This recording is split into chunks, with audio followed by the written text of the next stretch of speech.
to be near the beach, obviously you'll pick a college that's near the beach that has a good soccer program.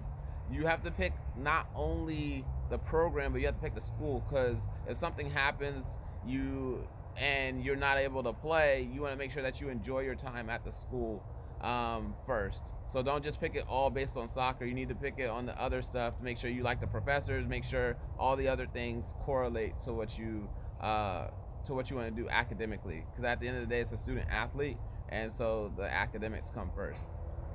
Um, what can I do to prepare for college soccer? The biggest thing that you can do to prepare for college soccer is make sure that you like it enough to play as if it's a job. There's a lot of players that quit because they don't like soccer the way that they thought they liked soccer. So they're not willing to get up at 6 a.m. They're not willing to do the extra training outside of season. They don't understand why they're not playing. There's a lot of different things mentally that go on during the soccer season.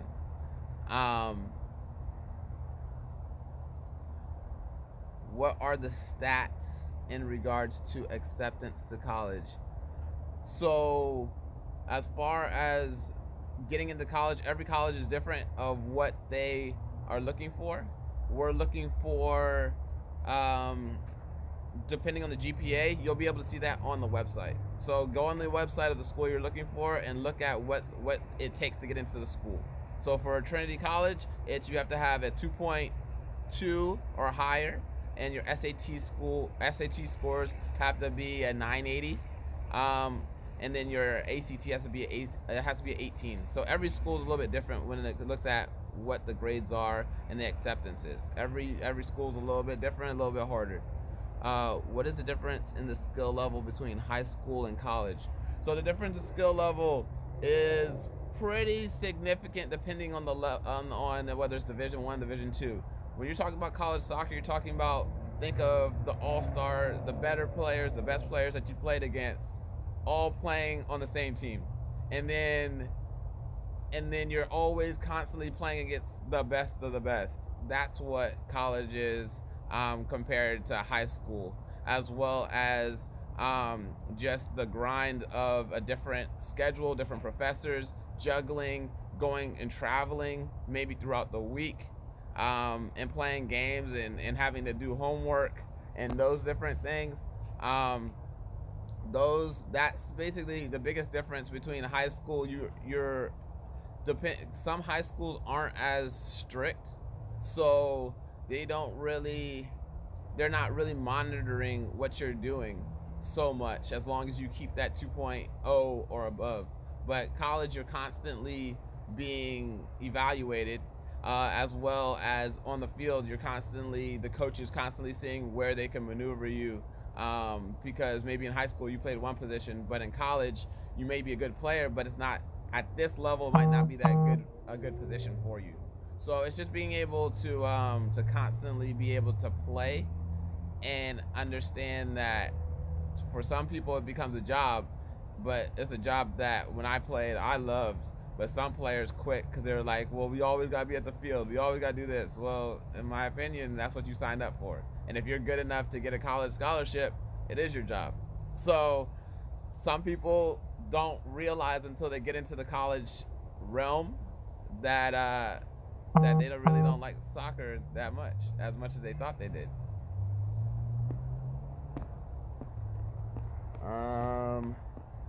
Let's go through.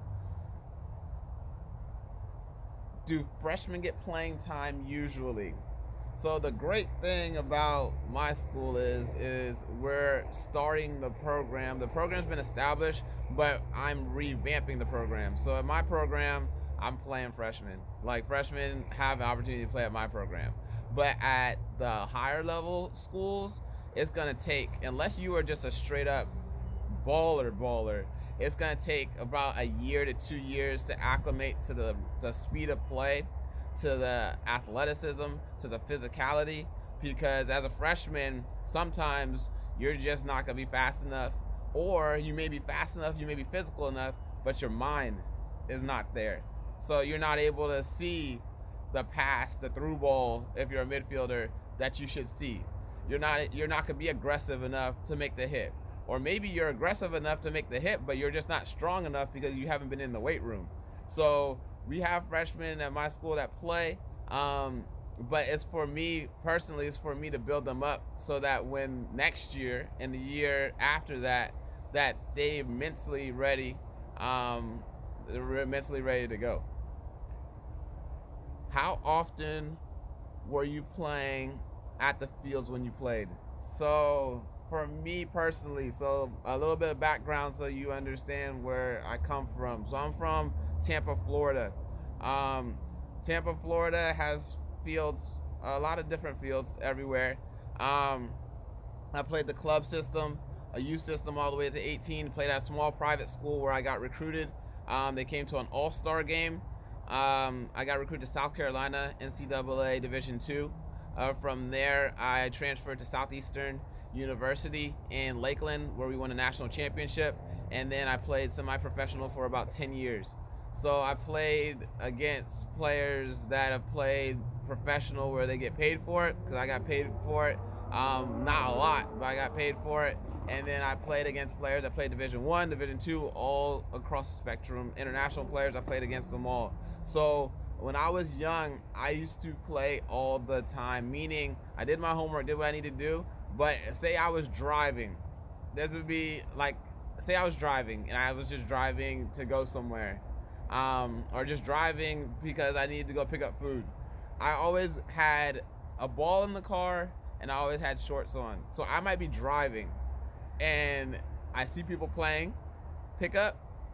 I'd park, get out the car, and I'd be playing pickup for another like couple hours. I just text my mom, hey, I saw a game, and I'd be playing. That's how much I played. And then if there was no games going on, I called one of my best friends that played with me at Southeastern. But at that time we were still in high school. We would play soccer, tennis, or we'd be working on something that had some sort of technical skill that we were working on. So it was constant, and for us that was fun. Like I had another friend that we used to play futsal in a hockey rink at like from 10 p.m. to like midnight to 1 a.m. just playing soccer, and we'd get a group of people together. So it's constant. I played a lot of soccer, but for me it was fun. If it's a chore, college soccer is not for you.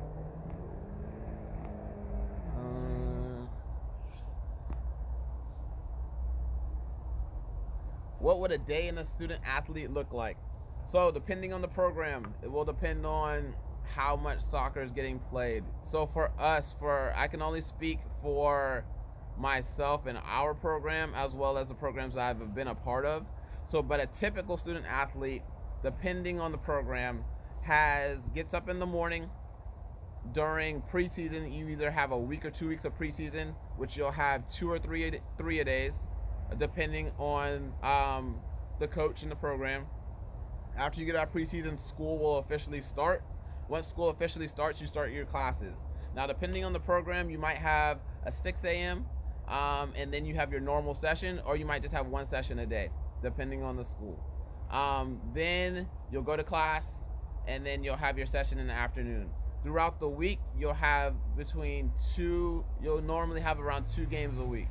Some programs might have 3, but if they have 3, that's because they have a big roster, and they'll play one roster one day and another roster the next day. But that's not normal. That's not normal. Typically, it's 2 games a week, maybe a Wednesday, Saturday, broken off, split off. So the calendar goes, you go start preseason in August, middle of August. Then you start your season around beginning of September. Then you go all the way until the end of October, and then in the beginning of November, you start your postseason, which is your tournament play. Then after November, you kind of have a break up until February, where you go into spring season. Then spring season goes all the way, depending on the program, depending on how many weeks. Then you have your spring season, and then you go into summer, where in the summer, at least our program, we promote players to go play semi-pro, to go play adult league, to just be playing so that you're ready to go when we get back in the fall to do it all over again. What is the hardest part about playing college soccer? That is a question that is difficult because everybody has their own thing about what's the hardest. So some will say that the hardest thing is being able to balance time with academics and playing soccer. Some will say everybody was big, everybody was strong and knew what they were doing. Some will say the coaches were difficult. Some will say all types of stuff. So it kind of just depends. But those are a couple examples of what makes college soccer hard. Is just the different dynamics. So one college program may be different than another, and that's why you tend to see transfers. So for me personally, what was hard or difficult and why I transferred. So I was at Anderson University or Anderson College, and I transferred to Southeastern after 2 years. Mine was because I'm a Florida kid and I was playing in South Carolina and I was away from family and friends. So I wanted to come back. So it all just depends on the person of what makes college soccer hard. The physicality and all that stuff wasn't an issue for me. Mine was more I just wanted to come back home and be around friends and family.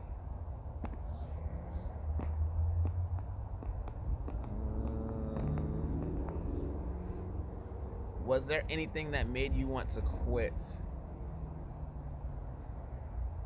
No. But when you're a college soccer player or you're a higher level player, that just drives you more. So for instance, I was told by other people that I was never gonna play college soccer, and that drove me to prove them wrong. And then you get into certain circumstances where things are gonna get difficult. You might get injured, or there might be some things that happen, but that's that inner part of you that says that doesn't matter. I'm gonna do what I love, no matter what anybody says. So that is it's an intrinsic thing. There's gonna be stuff that makes you quit. That's just life. But it's for you to persevere and get through that, no matter what. So just make sure that you're that mentally that you're ready to go, because that's a mental thing. Quitting is mental. I typically don't quit at a lot of things that I do. So it's a mentality that you gotta get through it. It's gonna be hard. That's what you signed up for. How important is the college coach in recruitment? What should I look for in a coach?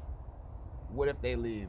So I'll answer how important is it for a coach. So the coach is very important, especially if you just gotta make sure you get along with the coach and that you understand what the coach is looking for and how they coach. So some players respond by a coach that yells at them. Some coaches respond, or some players respond by coaches yelling at them. Some players respond by the coach talking to them. It really just depends on what you like as a player. So go to the games, see how that coach coaches. Is the coach yelling at the players? Is the coach giving some sort of instruction to the players? Is the head coach, the one that coaches, or is it normally the assistant coaches? Because at some, like the bigger programs, a lot of the assistant coaches are doing a lot of the coaching, and the head coach is doing the management side.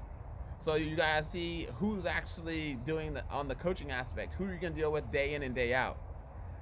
Is that coach approachable? All those different things play into looking at what the coach is and how the coach is. What should I look for in a coach? What if they leave? So if the coach leaves, that's the reason I said you need to pick the school that you can see yourself at, even if the soccer doesn't work out. But if the coach leaves, then that gives a decision. If the coach leaves and you're a freshman and you really like that coach, maybe that coach leaves into a spot that you can follow that coach. Or the coach leaves, now you gotta work your way back into potentially the starting lineup if you were, or maybe if you weren't in the starting lineup, it gives you a new start and a fresh start with the new coach. So yes, it's important to look at the coach, but if the coach leaves, then you gotta have some sort of a backup plan as far as that. But a lot of times is look at the program, look and see how long they keep their coaches. There's some small programs that there's literally a coach every single year. So if you look into that program and you're like, okay, I'm getting recruited by this coach, he's doing a great job coaching, but the program is known for not keeping their coaches for a long time, then that lets you know too. So that's kind of the writing on the wall. As a parent, how can we help during this process? So as a parent, my biggest thing is do not want it more than your kid wants it. So what tends to happen is a lot of times parents are doing the videos, the parents are contacting coaches, the parents are doing a lot of the grunt work, and you realize that the parent really wants it more than the kid does. So as a parent, yes, you support them, but you tell them, hey, you need to reach out. You need to do this. If they're being lackadaisical and they're not doing it, that's on them. That means that they don't want it that much. That means that they're not willing to go that extra mile, and that's okay. I understand it's hard as a parent that you put in a lot of time, a lot of money, but at the end of the day, it's up to them. So if you say you as a parent, you do a great job and you get them recruited, and then they leave you because they're in college now and they decide that they don't want to play anymore. But a lot of it's because they were just hand given everything. Everything's not going to be hand given. They got to work for it. They got to make the contact. They got to give it to them. Because a lot of times you'll end up getting frustrated because you're doing all the stuff for them, and if they really want it, they'll sit down, they'll write the emails, they'll do it. But it's part of them understanding and getting through it. What is the travel like? Every program's different. At my program, we travel throughout Florida. The furthest that we go is South Carolina. But that's not every week. That's like one road trip a season. But if you're in a big program, they're constantly on a plane traveling somewhere out of state. So it just depends on who's in their conference and what the coach has chosen. How does one identify if your kid is skillful enough? So when you see that it's easy, like it's like your child, like it's easy for your child to run through and play through people, or like when they're playing up in ages, or when they have just vision. Like, because I know a lot of times it's hard to tell. Like, if you're a soccer person, then you can see it. But if you're not a soccer person, it might be it might be a little difficult to see and understand how good your child is. So, sorry. It depends on, like, as a parent, to see the skill. It kind of, you have to have an understanding of the sport and an eye for it. But it typically is a lot easier. Like when I went through high school, like I did what I wanted to do with the ball, and it was a lot easier to play. Even in club, it was like it was just domination, and you can tell when a kid dominates on the field.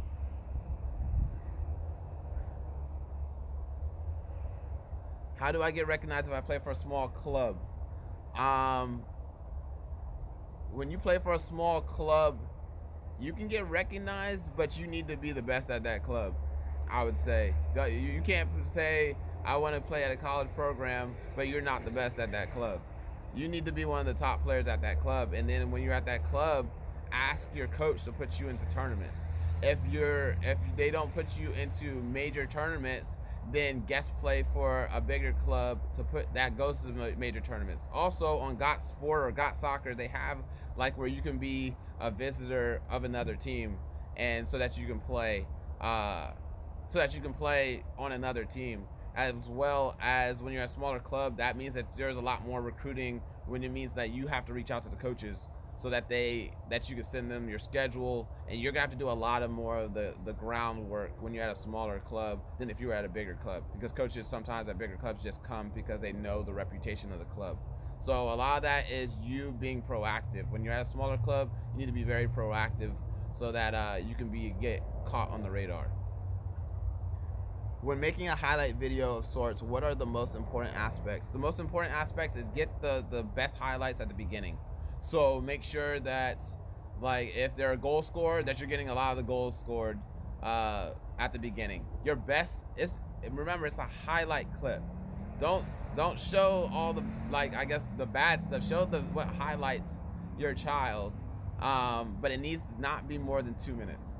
So get all the clips from the beginning. Make sure that you have where it identifies who your child is or who you are, and then so it'll be a freeze frame of who the player is that we're looking at, and then it'll start playing.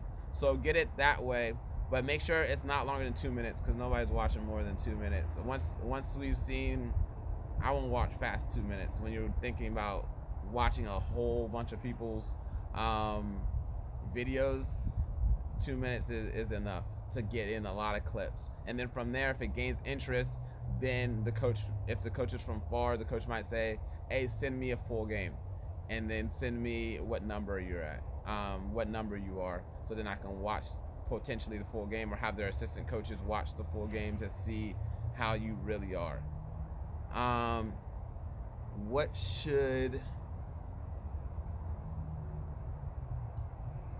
gonna answer the what happens if player gets injured during college season first.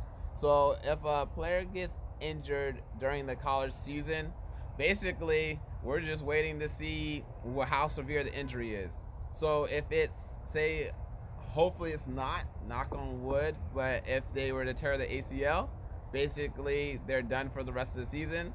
They gotta get surgery, go rehab, and they're a student. Now they are a student. They're not a student athlete, they're a student. So that's they just do their academics, and hopefully that they come back, they're ready to go. If it's just a regular injury, they're gonna go through the rehab process. They're gonna go to the doctor or go to the trainer, get patched back up, and then they gotta go back onto the field once they're truly healed. Everybody recovers from injury different, so it kind of just depends. What should you do at an ID camp to stand out? For me, when I send players out, or when I tell players to go to ID camps, I tell them to wear bright socks. If they're really good, I tell them to wear bright socks, wear maybe a different color shorts, because everybody gets lost in the shuffle when they're big ID camps.